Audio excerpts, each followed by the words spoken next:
in North America and then entering into a period of endemicity. This is a bit of a caution, is that it's going to depend a little bit on whether or not we get a big new, completely different looking variant that comes down the road for us. So far, since last January, most of the variants that we've had popped up are still largely within the Omicron family, or look a lot like Omicron. So we've had small shifts, but we haven't had big changes.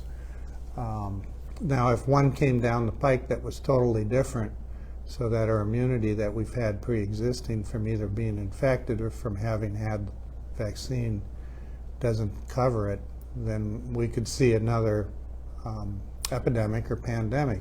And again, this looks like the flu.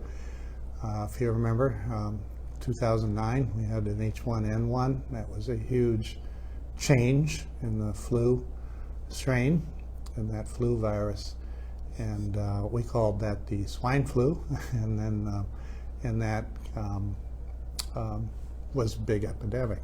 And so we have those every now and then with the flu, roughly every 15 years or so, 20 years.